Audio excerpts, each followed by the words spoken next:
आप सभी का मैं आपके मंच the success point at the rate पे शानदार महत्वपूर्ण टॉपिकों पर एक बार फिर से आपका स्वागत करता हूं। बहुत ही प्यारा, बहुत ही लाजवाब सेगमेंट होने वाला है। उम्मीद करता हूं कि आपको पसंद आएगा दोस्तों। तो ज़्यादा से ज़्यादा शेयर करें। वीडियो को कैसी लगती है कमेंट में ज़रूर बताएं। सब्सक्राइब जरूर करें और बेल आइकन ऑन करना ना भूलें ताकि वीडियो की अपडेट आपको मिलती रहे। दोस्तों, भारतीय संविधान पे हमारा अध्ययन चल रहा है और भारतीय संविधान के अंतर्गत हम लोग ने नागरिकता तक अध्ययन कर लिया है। आज उसके आगे का डिस्कशन या अध्ययन करेंगे। चलिए शुरू करते हैं। बहुत ही शानदार सेशन होगा दोस्तों। अगर आप ऑनलाइन प्रश्नों को या एमसीक्यू क्वेश्चन को देखना चाहते हैं तो इससे पहले भी एमसीक्यू क्वेश्चन चैनल पर डाले जा चुके हैं, अवेलेबल हैं, आप उसको देख सकते हैं। जितना ज़्यादा प्रश्नों को लगाएंगे उतना ज़्यादा आपकी जो मेहनत है वो रंग लाती जाएगी और आपको सफलता अवश्य मिलेगी। दोस्तों, मेरी ईश्वर से प्रार्थना है कि आप सबका सिलेक्शन हो। बहुत ही प्यारा segment the success point at the rate आपके बीच में लेकर आता है, इसलिए इस चैनल का सपोर्ट करें दोस्तों। चलिए शुरू करते हैं। तो दोस्तों, शिक्षा संशोधन अधिनियम 2019 की बात करें तो अवैध परिभाषा या अधिनियम अवैध को भारतीय नागरिकता से प्राप्त करना है या एक विदेशी एक अवैध प्रवासी के रूप में परिभाषित किया गया है। पहला क्या है? जो वैध पासपोर्ट या यात्रा टिकट के बिना भारत में प्रवेश करता है। दूसरा है अनुमत समय से परे भारत में निवास करता है। ये शिक्षा संशोधन अधिनियम दिया गया है दोस्तों। ठीक है, चलिए आगे देखते हैं। 31 दिसंबर 2014 या पहले अफगानिस्तान, बांग्लादेश और पाकिस्तान से भारत आए हिंदू, सिख, बौद्ध, जैन, पारसी, ईसाइयों को अवैध प्रवासी नहीं माना जाएगा और इन लोगों के लिए 11 साल की अनिवार्यता हो चुकी है। बात समझ में आ रही है? इनको क्या है कि 11 साल की अनिवार्यता इनकी मानी जाएगी। दूसरा है अवैध से संबंधित ये परियोजना असम, मेघालय, मिजोरम और त्रिपुरा के संयुक्त अरब अमीरात में लागू नहीं होगी, जो संविधान की 5वीं अनुसूची में शामिल है। बात समझ में आ रही? जो संविधान के 5वीं अनुसूची में जो जिले लिए गए हैं जैसे असम, मेघालय, मिजोरम, त्रिपुरा, संयुक्त अरब अमीरात में ये सब क्या है? लागू नहीं होंगे, क्योंकि संविधान की 5वीं अनुसूची में शामिल किया गया है। आगे देखते हैं। इसके अलावा या Bengal eastern frontier regulation 1873, Bengal eastern frontier regulation 1873 जिसको कहते हैं, के तहत अधिसूचित अरुणाचल प्रदेश, मिजोरम, नासिक और नागालैंड के इनर लाइन क्षेत्रों पर भी लागू नहीं होगा। याद रखिएगा दोस्तों, किस पर लागू नहीं होगा? अरुणाचल प्रदेश, मिजोरम, नासिक, नागालैंड के इनर लाइन क्षेत्रों पर लागू नहीं होगा। आगे चलते हैं। आगे दोस्तों, ओसीआई की बात करें तो भारत की विदेशी नागरिकता के पंजीकरण को रद्द करना। इस अधिनियम में यह प्रावधान किया गया है कि केंद्र सरकार ओसीआई पर आधारित आधारों को रद्द कर सकती है। कौन कौन से अधिकार हैं? यदि ओएसीसी ने फर्जी माध्यम से रजिस्टर किया हो, यानी ओसीसी जो है वो अगर फर्जी माध्यम से रजिस्टर किए होंगे तो भी उनकी नागरिकता समाप्त कर दी जाएगी। आगे है, यदि रजिस्टर के 5 साल के अंदर ओसीआई को 2 साल या उससे अधिक के दोषी की सजा हुई हो। ठीक है, ओसीआई को 2 साल की सजा मिली हो या उस पर कोई दोष लगाया गया हो जिसकी वो सजा याफ्ता हो, तो उसे भी नागरिकता नहीं मिलेगी। अगला है, यदि भारत की संप्रभुता और सुरक्षा के लिए ऐसा होना आवश्यक है। चौथा पॉइंट क्या कह रहा है? यदि ओसीआई ने इस अधिनियम या केंद्र सरकार के अधिसूचित किसी अन्य कानून के प्रावधानों का उल्लंघन किया हो तो भी उसे क्या है? उसे विदेशी नागरिकता नहीं मिलेगी। आगे चलते हैं। ओ पासपोर्ट धारक को लाइसेंस रद्द करने का आदेश। ओ सर्टिफिकेट धारक को लाइसेंस जारी नहीं किया जाएगा। याद रखिएगा, जिसके पास ओ सर्टिफिकेट होगा या ओ पासपोर्ट होगा उसका लाइसेंस रद्द कर दिया जाएगा और उसे लाइसेंस जारी नहीं किया जाएगा। आगे चलते हैं। अब टॉपिक होगा दोस्तों मूल अधिकार। जो मूल अधिकार दिया गया है संविधान में उसके बारे में डिस्कशन करेंगे। आइए देखते हैं। तो भारतीय संविधान के भाग 3 में अनुच्छेद 12 से 35 तक जो प्रावधान किया गया है वो मूल अधिकारों का प्रावधान किया गया है। दोस्तों याद रखिएगा कि संविधान के भाग 3 में अनुच्छेद 12 से 35 तक मूल अधिकारों का प्रावधान किया गया है। आगे है मूल अधिकार। अमेरिकी संविधान अधिकार का जो बिल है, बिल ऑफ राइट्स से प्रेरित है। व्यक्ति के सर्वगुण विकास के लिए मूल तत्व भौतिक, बौद्धिक, नैतिक और आध्यात्मिक। भारत का मैग्ना कार्टा नियोजित हर व्यक्ति के लिए मूल अधिकारों की गारंटी, लेकिन युक्ति युक्त प्रतिबंध के साथ। राजनीतिक लोकतंत्र के आदर्श, कार्यपालिका की निरंकुशता और विधायिका के कानूनों की मनमानों पर सीमाएं, मूल अधिकारों और डीपीएसपी के बीच संतुलन संविधान की आधारभूत ढांचा का हिस्सा है। याद रखिएगा, जो मूल अधिकार है वो अमेरिका से लिया गया है, अमेरिकी संविधान से, और इसमें जो है वो व्यक्ति के सर्वगुण विकास के लिए मूल तत्व जैसे कि बौद्धिक, भौतिक, बौद्धिक, नैतिक और आध्यात्मिक, इसको शामिल किया गया है। भारत का मैग्ना कार्टा नियोजित हर व्यक्ति के लिए मूल अधिकारों की गारंटी होगी, लेकिन युक्ति युक्त प्रतिबंध के साथ, यानी कि उसमें जो प्रतिबंध लगाया गया है उसके साथ किया जाएगा। राजनीतिक लोकतंत्र के आदर्श, न्यायपालिका की निरंकुशता और विधायिका के कानूनों की मनमानों पर भी सीमाएं होंगी। मूल अधिकारों और डीएसपी के बीच संतुलन संविधान की आधारभूत ढांचा का हिस्सा होगा। अब देखते हैं मूल रूप से 7 मूल अधिकार कौन से दिए गए हैं। तो मूल रूप से 7 मूल अधिकार दिए गए हैं दोस्तों। पहला है समता का अधिकार, ये कौन से अनुच्छेद में है? 14 से 18। दूसरा है स्वतंत्रता का अधिकार, जो कि अनुच्छेद 19 से 22 के बीच दिया गया है। शोषण के विरुद्ध अधिकार, ये अनुच्छेद 23 से 24 के बीच दिया गया है। धर्म की स्वतंत्रता का अधिकार की बात करें तो अनुच्छेद 25 से 28 दिया गया है। सांस्कृतिक और शिक्षा संबंधी जो अधिकार दिया गया है वो अनुच्छेद 29 से 30 दिया गया है दोस्तों। संपत्ति के अधिकार की बात करें तो अनुच्छेद 31 को खत्म कर दिया गया है, ये अनुच्छेद 300A बन गया है, और 44वें संविधान संशोधन अधिनियम 1978 के द्वारा इसको हटा दिया गया था। और ये कौन सा है? संपत्ति का अधिकार है, जिसे अनुच्छेद 300A में ला दिया गया है। आगे है संवैधानिक उपचारों का अधिकार, जो कि आपके अनुच्छेद 32 में दिया गया है दोस्तों। 44वें संशोधन अधिनियम 1978 के द्वारा संपत्ति के अधिकार को मूल अधिकारों की सूची से हटाने के बाद वर्तमान में कुल 6 मूल अधिकार रह गए हैं। ये 7 मूल अधिकार टोटल हैं, और मूल्यता कितने हैं प्यारे दोस्तों? मूलतः बात करें जो संपत्ति के अधिकार को हटाने के बाद जो मूल अधिकार हैं वो टोटल 6 हैं। कौन कौन से? पहला समता का अधिकार है, जो कि अनुच्छेद 14 से 18 के बीच में है। स्वतंत्रता का अधिकार है 19 से 22। शोषण के विरुद्ध अधिकार 23 से 24। धर्म की स्वतंत्रता का अधिकार 25 से 28। सांस्कृतिक और शिक्षा संबंधी अधिकार शिक्षा संबंधी अधिकार कौन सा है? 29 से 30 के बीच। संवैधानिक उपचारों का अधिकार कौन सा है प्यारे दोस्तों? अनुच्छेद 32। चलिए आगे चलते हैं, अब देखते हैं मूल अधिकारों की विशेषताओं के बारे में। तो ये जो मूल अधिकारों की विशेषताएं प्यारे दोस्तों उसके बारे में देखते हैं। कुछ केवल भारतीय नागरिकों के लिए उपलब्ध हैं। अनुच्छेद 15, अनुच्छेद 16, अनुच्छेद 19 और अनुच्छेद 29 और अनुच्छेद 30 ये सिर्फ भारतीय नागरिकों को ही उपलब्ध होंगे, किसी विदेशी नागरिक को उपलब्ध नहीं होंगे। आगे चलते हैं। असीमित नहीं लेकिन वाद योग्य होते हैं, उचित प्रतिबंधों के अधीन होते हैं। जो मूल अधिकार होते हैं वो याद योग्य होते हैं और उचित प्रतिबंधों के अधीन होते हैं। अगला है राज्य की मनमानी कार्रवाई के खिलाफ उपलब्ध है, यानी कि राज्य की मनमानी जो होती है उसकी कार्रवाई के खिलाफ भी मूल अधिकार आता है।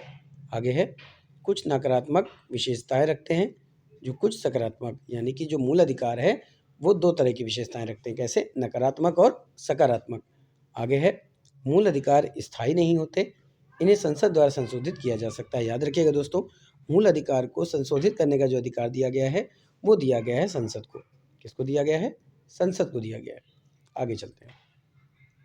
आगे है अनुच्छेद 358A यानी अनुच्छेद 19 को केवल युद्ध या बाह्य आक्रमण के आधार पर लगाए गए आपातकाल के दौरान निलंबित किया जा सकता है। इसे सशस्त्र विद्रोह के कारण लगाए गए आपातकाल के आधार पर भी निलंबित नहीं किया जा सकता। याद रखिएगा, जो अनुच्छेद 19 है उसे केवल युद्ध और बाह्य आक्रमण के आधार पर आपातकाल के दौरान निलंबित किया जा सकता है, लेकिन सशस्त्र विद्रोह के कारण जो आपातकाल लगता है उसमें अनुच्छेद 19 को निलंबित नहीं किया जा सकता है। ऐसा अनुच्छेद 358A में कहा गया है। अगले है अनुच्छेद 359A की बात करें तो 19 के अलावा संविधान के भाग 3 में वर्णित अधिकारों का कितने समय व किस क्षेत्र में निलंबन होगा, इसके लिए राष्ट्रपति आदेश जारी करेगा। ये भी याद रखिएगा, इंपॉर्टेंट पॉइंट है कि अनुच्छेद 19 के अलावा संविधान के भाग जो 3 में जो वर्णित अधिकार हैं उसको कितने समय और किस क्षेत्र में निलंबन करना होगा, उसका जो आदेश जारी करने का अधिकार है वो राष्ट्रपति का होगा। हालांकि अनुच्छेद 20 और 21 को राष्ट्रीय आपातकाल के दौरान निलंबित नहीं किया जा सकता। याद रखिएगा, अनुच्छेद 19, अनुच्छेद 20 और अनुच्छेद 19 को जो है राष्ट्रीय आपातकाल के दौरान निलंबित नहीं किया जा सकता। आगे चलते हैं। मूल अधिकारों के क्रियान्वयन की सीमाएं क्या हैं कि अनुच्छेद 31A संपत्ति आदि के अधिग्रहण के लिए प्रदान करने वाले कानूनों की रक्षा, और अनुच्छेद 31B की बात करें तो नवी अनुसूची में शामिल होने वाले कुछ अधिनियमों और विनियमों का विधि माननीकरण, और अनुच्छेद 31C की बात करें तो कुछ नीति निदेशक तत्वों को प्रभावी करने वाले कानून की रक्षा करना। सेना विधि लागू होने पर मूल अधिकारों का निर्बंधन अनुच्छेद 34 में दिया गया है। आगे, ज़्यादातर मूल अधिकार स्वयं प्रवर्तित होते हैं, वहीं कुछ मूल अधिकारों को विधि या कानून के द्वारा प्रभावी बनाया जाता है। इस तरह के कानून भारत की एकता के लिए संसद द्वारा बनाए जाते हैं, न कि राज्यों के विधानमंडल के द्वारा बनाया जाता है। ऐसा इसलिए किया जाता है ताकि पूरे देश में एकता बनी रहे। याद रखिएगा, ये जो मूल अधिकार है ये स्वयं परिवर्तित होते हैं और इनके अधिकारों को विधि या कानून के द्वारा जो प्रभावी बनाया जाता है वो संसद के द्वारा बनाया जाता है, विधानमंडल के द्वारा नहीं बनाया जाता। ऐसा इसलिए ताकि पूरे देश में एकता बनी रहे। अब मूल अधिकारों की बात करें, उसमें जो भी अधिकार हैं, जो अधिकार दिए गए हैं, जैसे समता का अधिकार, स्वतंत्रता का अधिकार, उन सब जैसे अधिकारों के बारे में हम डीपली अध्ययन करेंगे। आइए देखते हैं। तो पहले प्रश्न है दोस्तों समता का अधिकार। समता के अधिकार की बात करें तो अनुच्छेद 14 से 18 के बीच में दिया गया है। आइए देखते हैं। पहला है विधि के समक्ष समता और विधियों का समान संरक्षण, ये 14 में बात की गई है। धर्म, मूल, वंश, जाति, लिंग या जन्म स्थान पर कोई मतभेद नहीं होगा, यह अनुच्छेद 15 में कहा गया है। लोक नियोजन के विषय में अवसर की समानता, ये अनुच्छेद 16 में कहा गया है। अस्पृश्यता यानी छुआछूत का जो अंत है वो अनुच्छेद 17 में बात की गई है। उपाधियों का अंत की बात की गई है अनुच्छेद 18, यानी कि कोई भी व्यक्ति किसी प्रकार की कोई उपाधि धारण नहीं कर सकता। आगे बढ़ता है दोस्तों स्वतंत्रता का अधिकार। अब स्वतंत्रता का अधिकार दिया गया है अनुच्छेद 19 से 22 के बीच। आइए देखते हैं। तो इसमें जो दिया गया है वो स्वतंत्रता से संबंधित 6 अधिकारों का संरक्षण है। पहला है वाक और अभिव्यक्ति, सम्मेलन, संघ, संचरण, निवास, पेशा, और ये सब किसमें है? अनुच्छेद 19 में बात की गई है। अपराधों के लिए दोष सिद्धि के संबंध में संरक्षण जो दिया गया है वो अनुच्छेद 20 में है। प्राण एवं दैहिक स्वतंत्रता का जो संरक्षण दिया गया है वो अनुच्छेद 21 में दिया गया है। प्रारंभिक शिक्षा का अधिकार किस में दिया गया है दोस्तों? अनुच्छेद 21A में दिया गया है। कुछ दशाओं में गिरफ्तारी और निरोध से संरक्षण दिया गया है अनुच्छेद 22 में। शोषण के विरुद्ध अधिकार जो है वो अनुच्छेद 23 से 24 है। मानव और दुर्व्यवहार, बाल श्रम का प्रतिषेध अनुच्छेद 23 में दिया गया है। कारखानों आदि में बालकों के नियोजन का प्रतिबंध है, यह अनुच्छेद 24 में बात की गई है। धर्म की स्वतंत्रता का अधिकार दोस्तों ये अनुच्छेद 25 से 28 के बीच में बात की गई है। और ये जो धर्म की स्वतंत्रता के अधिकार के जो महत्वपूर्ण पहलू हैं, आइए उसको भी देख लेते हैं। पहला है अंतःकरण की और धर्म की आबाद रूप से मानने, यानी कि जो धर्म को मानने, आचरण और प्रचार करने की स्वतंत्रता होगी, ये अनुच्छेद 25 में बात की गई है।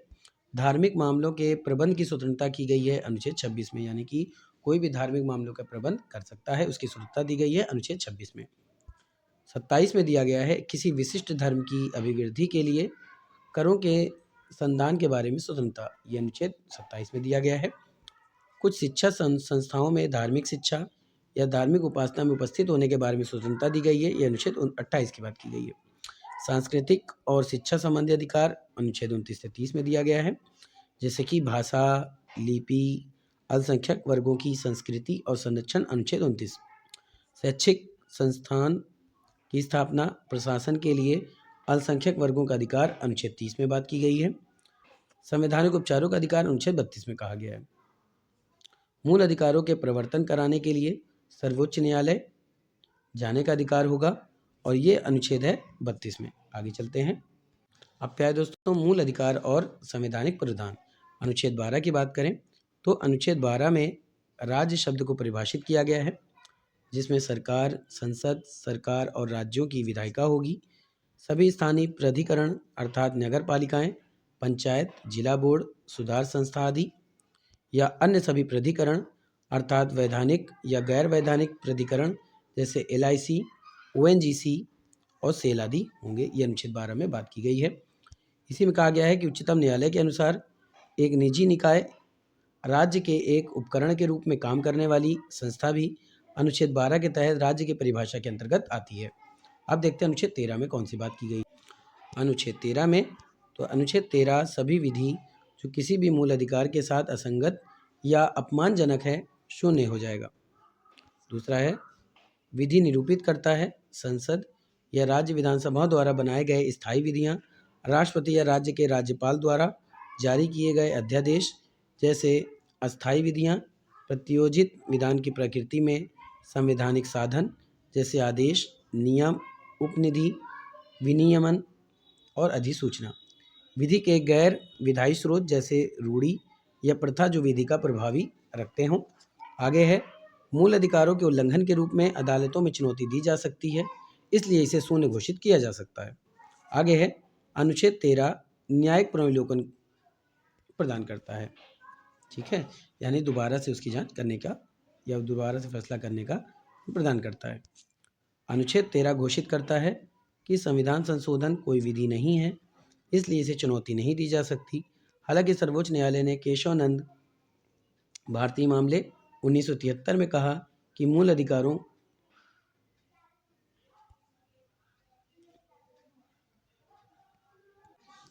अधिकारों के हनन के आधार पर चुनौती दी जा सकती है।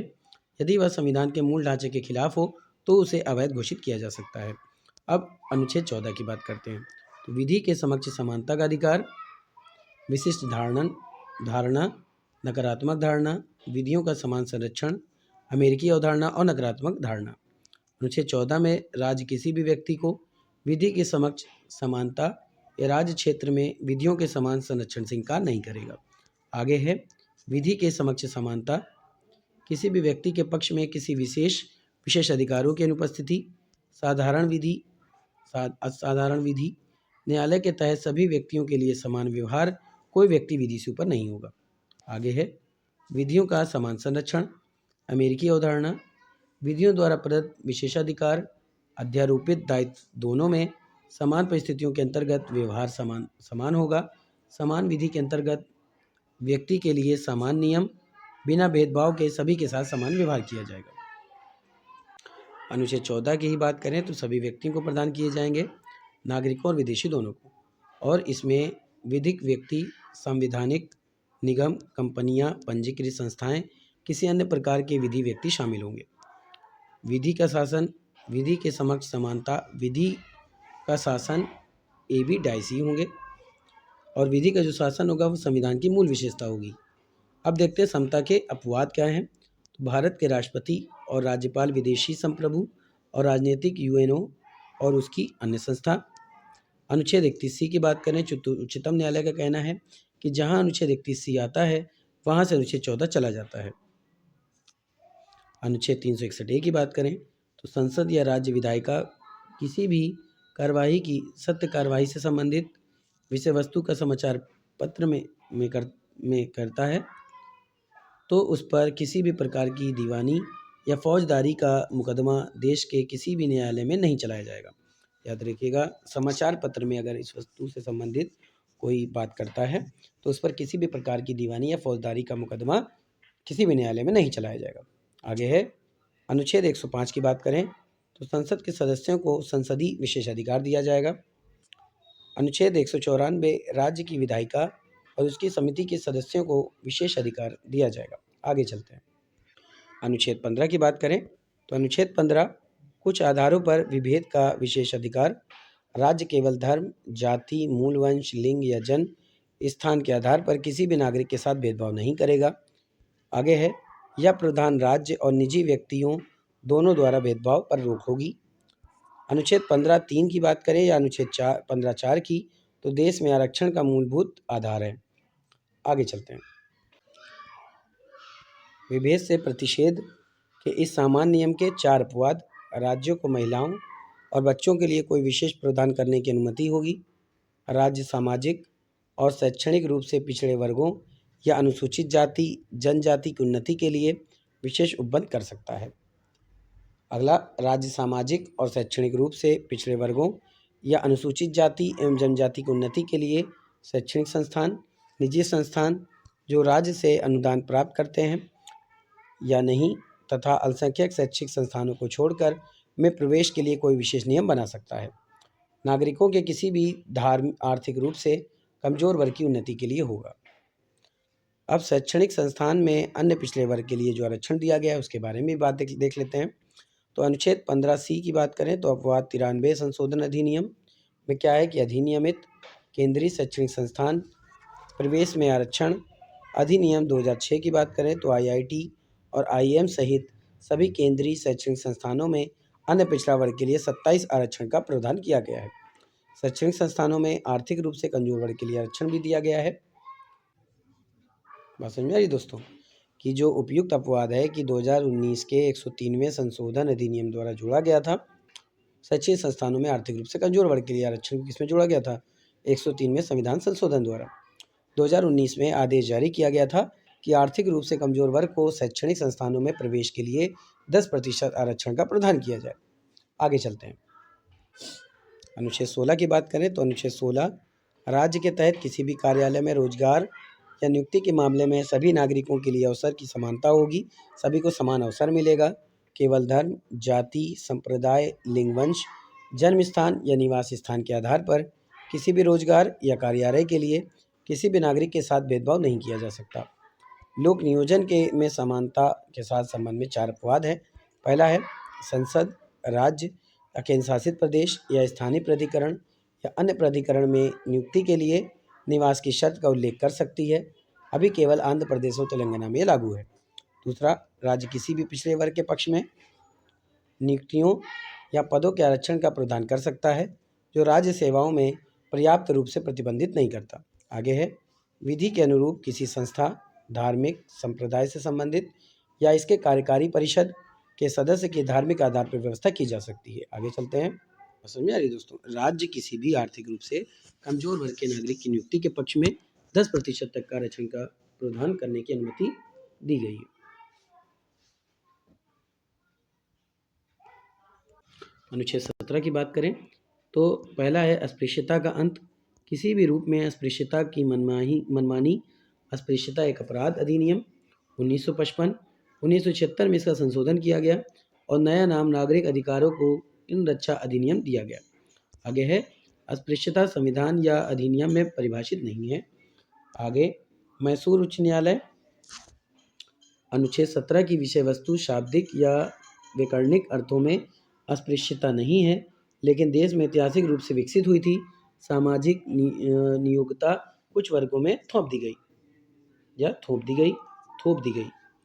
आगे है कुछ व्यक्तियों के सामाजिक बहिष्कार या धार्मिक सेवाओं आदि से उनके बहिष्कार को सम्मिलित नहीं किया गया है। आगे है निजी व्यक्ति और राज्य संवैधानिक दायित्व के खिलाफ उपलब्ध है ताकि यह सुनिश्चित किया जा सकता है कि इस अधिकार को उल्लंघन नहीं हुआ। तो दोस्तों आज का सेशन यहीं पे समाप्त करते हैं। काफ़ी लंबा सेशन हो जाएगा। आगे का डिस्कशन अगले सेशन में करेंगे। उम्मीद करता हूँ कि आज का सेशन आपको पसंद आया होगा तो ज़्यादा से ज़्यादा शेयर करें। वीडियो आपको कैसे लगते हैं कमेंट में ज़रूर बताएं। फिर मिलेंगे, तब तक के लिए जय Hind, wish you all the best.